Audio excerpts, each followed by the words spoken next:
শীতের সকাল 8:30 থেকে 2টোর মধ্যে ডেলি ওয়ার্ক, ব্রেকফাস্ট, লাঞ্চ সবটা একা হাতে সামলাই। হরে কৃষ্ণ বন্ধুরা, শুভ সকাল। আমি নদিয়া জেলার পাপিয়া। আমার এই ব্লগ চ্যানেলে সকল বন্ধুদের জানাই অনেক অনেক স্বাগত, অনেক অনেক ভালোবাসা। তোমরা সবাই কেমন আছো? আশা করছি তোমরা যে যেখানে আছো সবাই খুব ভালো আছো আর সুস্থ আছো। আজকে হচ্ছে বুধবার, এখন সকাল 8:30 বাজে। এখন থেকে তোমাদেরকে সাথে নিয়ে ব্লগটা শুরু করছি। আশা করছি ব্লগটা ভালো লাগবে। ঘুম থেকে উঠেছি কিন্তু 6টার সময়। প্রতিদিনই 6টার সময় উঠতে হয়। শীতকাল আর কি গরমকালে তো একটু আগেই উঠতে হয়, কিন্তু শীতকালে এখন 6টার সময় উঠি। ওই যে ডাল ভাঙানো মেশিন আছে, সবাই বড়ি দেয় শীতকালে, তা সবাই কিন্তু 6টার দিকে চলে আসে ডাল ভাঙাতে। তার জন্য কিন্তু আমাকে উঠে পড়তে হয়। আর যেহেতু আমি ডাল ভাঙিয়ে দিই তার জন্যে, তার সমস্ত ডালই ভাঙানো হয়ে গেছে মানে সবারই। তারপরে কিন্তু কাজে হাত দিয়েছি। এখন এই যে 8:30 বাজে। এখন থেকে তোমাদেরকে সাথে নিয়ে শুরু করছি ভিডিওটা। তবে যাই হোক বন্ধুরা, ভিডিওটা স্কিপ না করে সম্পূর্ণ ভিডিওটা দেখার অনুরোধ থাকলো। আজকে ভিডিওটা উঠোন ঝাড় দেওয়া দিয়ে শুরু করছি। এদিকে কিন্তু উঠোন ঝাড় দেওয়া হয়ে গেছে। তারপরে এই যে চলে এসেছি রান্নাঘরে। রাতের বেলায় যে বাসনগুলো মেজে রেখেছিলাম সেই বাসনগুলো সমস্তটাই যেখানে থাকে সেখানে গুছিয়ে রেখে আসলাম। তারপরে গ্যাসের স্ল্যাবটা মুছে নিলাম। তারপরে কিন্তু চা বসিয়ে দিয়েছি। চা বসানোর আগে 1 গ্লাস গরম জল তুলে নিয়েছি আমার জন্যে আর দুষ্টুর জন্যে। দুষ্টুকে একটু গরম জল আর বিস্কুট দিয়ে দিয়েছি, আর এই যে আমার জন্য চা করে নিয়েছি। আর এদিকে পাঁপড় বানাতে এসেছে, ওই কাকিমার জন্য চা বানিয়ে নিয়েছি। আর এই যে এখন চা খাওয়া হয়ে গেছে আর দুষ্টুরও বিস্কুট আর জল খাওয়া হয়ে গেছে। তাই একটু গানে বসিয়েছি ওকে। পাশে যদি বসি তাহলে বসে, নইলে কিন্তু একা একা বসতে চায় না। তা অনেক দিনই গানের সঙ্গে কোনো সম্পর্ক নেই, তা ভাবলাম আজকে একটু বসাই। তা দেখো একটু রেয়াজ করতে বসেছে, আর আমি কিন্তু ওকে বসিয়ে দিয়ে আবার চলে এসেছি ছাদে। এই যে পাঁপড়গুলো নেড়ে নিচ্ছি, যেহেতু রোদ্দুর উঠে গেছে আর রোদ্দুরেই ধরো পাঁপড়গুলো শোকায়। আর রোদ্দুর দেখো চলেও যাচ্ছে, আর এরই মধ্যে ছাদে কিন্তু কিছুক্ষণ পরে ছায়া পড়ে যায়, তার জন্য পাঁপড়গুলো কিন্তু সকাল সকালই নেড়ে নিতে হয়। তারপরে দেখো ছাদের থেকে নিচে চলে এসেছি। এসে এই যে সকালে ব্রেকফাস্টটা বানিয়ে নিচ্ছি। দুষ্টু বলল, মা আজকে অন্য কিছু খাবো না, পাস্তা খাবো। তা দেখো আমাদের দুজনের জন্যই পাস্তা বানিয়ে নিচ্ছি। আর যে কাকিমাটা পাঁপড় বানাচ্ছে উনি ভাত খাবে, তা ওনার জন্য ভাত করে নিয়েছি। আর এদিকে দেখো গল্প করতে করতে পাস্তাটা কিন্তু আমার হয়ে গেল। আর পাস্তা করেছে আলু পেঁয়াজ দিয়ে, এর মধ্যে কিন্তু ডিম দিইনি। তাও কিন্তু খেতে বেশ হয়েছিল। তা দেখো সকালে খাবার হয়ে গেছে খাওয়া। তারপরে এই যে ঘরে একটু কাজে লেগে পড়েছি। আজকে ভাবলাম বেড কভারটা চেঞ্জ করব, তারই জন্যে আবার দেখছি একটু মুছামুছি করে নিই। দেখছে হালকা পাতলা একটু ধুলো পড়েছে, তা দেখো মুছামুছি শুরু করে দিয়েছি। যে উপরে যে র্যাকগুলো লাগিয়েছিলাম সেগুলোর উপরে তো ফুলদানি রেখেছি, সেগুলো মুছে নিলাম। আর এই যে এখন খাটটাও মুছে নিচ্ছি। আর সকালের কিন্তু বাসি বিছানা গোছানো দেখাতে পারছি না আমাদের ঘরে। ওই যে দুষ্টু শুয়ে রয়েছে অনেকক্ষণ বেলা পর্যন্ত, তার জন্যে। আর দেখছো যেদিনকে সকালে কিন্তু বাসি বিছানা গোছানো দেখাচ্ছি সেদিনকে কিন্তু বাবার ঘরটা শেয়ার করছি। বাবা তো অনেক সকালে টোটো নিয়ে বেরিয়ে যায়, তার জন্যে কিন্তু বাবার ঘরটা শেয়ার করতে পারছি। আর দুষ্টু যেহেতু ঘুম থেকে উঠছে না তার জন্য কিন্তু আর শেয়ার করতে পারছি না। আর এদিকে দেখো গল্প করতে করতে খাটটা মোছা হয়ে গেল, এই যে টিভিটাও মোছা হয়ে গেল। আর টিভির পাশে যে 4টে র্যাক লাগিয়েছি সেইগুলোর পরে ফুলদানি রেখেছি, সেইগুলো কিন্তু মুছে নিলাম। এই কাজের ফাঁকে ফাঁকে কিন্তু পাঁপড়গুলো নেড়ে দিয়ে আসতে হচ্ছে আমাকে। একটা ছাদ পুরো ভর্তি হয়ে গেছে, আর কিন্তু ধরিনি ছাদে, তা অনেকগুলো পাঁপড় কিন্তু এখনও রয়ে গেছে, সেইগুলো আবার কালকে নেড়ে দেবো।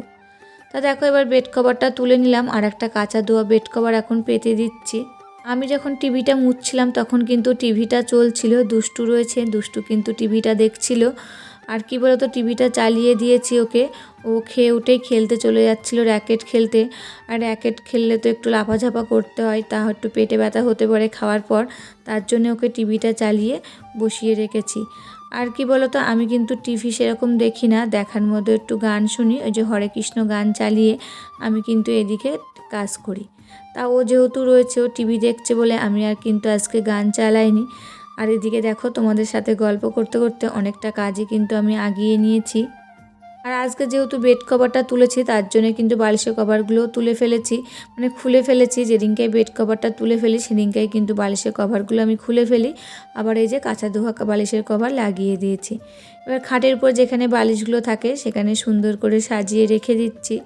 আর তোমরা তো জানোই আমি একটু ঘর গুছাতে বেশি পছন্দ করি। ঘরে কিছু নেই, তাও যতটা রয়েছে ততটাই কিন্তু সাজিয়ে গুছিয়ে রাখার চেষ্টা করি। আর দেখো এবার খাটটা আমার গোছানো হয়ে গেছে, কত সুন্দর লাগছে না বলো।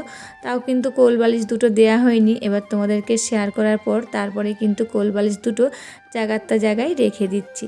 আর তারপরে এই যে সোফাটা রয়েছে, সোফাটাও কিন্তু অফ ক্যামেরায় গুছিয়ে নিয়েছি। আর সোফার পরে যেগুলো রাখি সেইগুলো একটু রেখে দিলাম।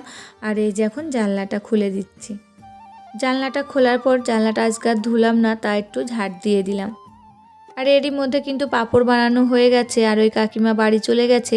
তারপরে এই যে আবার তোমাদের সাথে দুপুরবেলায় দেখা করছে, এই যে দুপুরে রান্না করব। তার জন্য এই যে লাউ ঘন্ট করব, আর করব ডাল, আর করেছি হচ্ছে শিম চচ্চড়ি। তার জন্য দেখো লাউটা গ্রেট করে কেটে নিয়েছি। তারপরে দেখো এদিকে আমার ডালটাও হয়ে গেছে, লাউ দিয়ে কিন্তু ডাল করেছি। ডালটা নামিয়ে তারপরে কিন্তু শিম চচ্চড়িটা বসিয়ে দেব। এদিকে রান্না করতে করতে আমার প্রিয় বন্ধুদের নামগুলো এখন নিয়ে নিচ্ছি। MNS family blog, Madhushree Manna, happy Mon daily blog, Swapnaka family, Chandana blog, Rimpa Pal, beauty Arifa family, Tukun lifestyle daily blog, Goutam Das, Sumi blog, Swapna Rongil. সকল বন্ধুদের জানাই অসংখ্য ধন্যবাদ আর ভালোবাসা। এইভাবে তোমরা আমার পাশে থেকো আর আমাকে প্রচুর ভালোবাসা দিও। স্বপ্নকো ফ্যামিলি থেকে দিদিভাই বলেছে ওটা দই কাতলা নয়, মাছের ঝোল হয়ে গেছে। হ্যাঁ দিদিভাই, ওটা দই কাতলা হয়নি, লাস্টে কিন্তু মাছের ঝোলই হয়ে গেছে। তা দেখো তোমাদের সাথে গল্প করতে করতে এদিকে আমার সমস্ত রান্নাই কিন্তু কমপ্লিট হয়ে গেছে। এবার যে স্ল্যাবটার পরে ভাত তরকারিগুলো রাখি সেই স্ল্যাবটা এখন মুছে নিচ্ছি। আর বিউটি আরিফা ফ্যামিলি থেকে অনেক সুন্দর আমাকে কমেন্ট করেছে, আজকে পড়ে শোনাতে পারলাম না, একদিন দিদিভাইয়ের কমেন্টগুলো পড়ে শোনাবো আমার এই ভিডিওতে। আর কি বলতো, আমি রান্না করার পর কিন্তু সমস্ত দেয়াল মানে ওয়ালগুলো যতটা হাত যায় আমি কিন্তু ততটাই মুছে নিই, তাহলে কিন্তু আমার ডিপ ক্লিন করার সময় অতটা কষ্ট হয় না, আর রান্নাঘরটাও কিন্তু পরিষ্কার থাকে। আর আমাদের মতন হাউস ওয়াইফদের কিন্তু বেশিরভাগ টাইমটাই রান্নাঘরেই কাটাতে হয়, আর সেই জায়গাটা কিন্তু আমি সবসময় পরিষ্কার পরিচ্ছন্ন করে গুছিয়ে রাখি। তা দেখো এদিকে সমস্ত কাজ কিন্তু কমপ্লিট হয়ে গেল। আবার তোমাদের সাথে কিন্তু দেখা করব সন্ধ্যাবেলায়। এদিকে দুষ্টু সন্ধ্যা দেখানো হয়ে গেছে, আর এদিকে কিন্তু তারপরে আমি চা বসিয়ে দিয়েছি।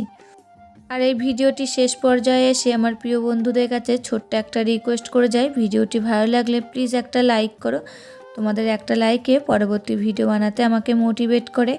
আর আমার নতুন কোনো বন্ধুরা ভিডিওটি দেখে থাকলে এই ভিডিওটা কোথাও ভালো লাগলে প্লিজ একটা কমেন্ট করে জানিও। আর চাইলে আমার চ্যানেলটাকে সাবস্ক্রাইব করে রাখতে পারো। আর যারা চ্যানেলটাকে সাবস্ক্রাইব করে রেখেছো তাদেরকে অসংখ্য ধন্যবাদ আর ভালোবাসা। এই যে চা হয়ে গেছে, আমাদের তিনজনের জন্য চা নিয়ে নিয়েছি। আর বাবা কিন্তু বাড়ি নেই, বাবা বাজারে। আর বাবা যেহেতু বাড়ির চা খায় না, তোমরা তো জানোই, তোমাদেরকে প্রত্যেক দিনই বলি। তারপরে আবার তোমাদের সাথে কিন্তু দেখা করছি রাতের বেলায়। এই যে তিনজনকে খেতে দিয়ে দিচ্ছি, আর আমি কিন্তু একটু মুড়ি খাবো, আমি রাতের বেলায় কিন্তু ভাত খাই না। তবে যাই হোক বন্ধুরা, আজকের ভিডিওটা এই পর্যন্তই। আবার দেখা হবে নতুন একটি ভিডিওর সাথে। ততক্ষণে তোমরা ভালো থাকবে, সুস্থ থাকবে আর সাবধানে থাকবে।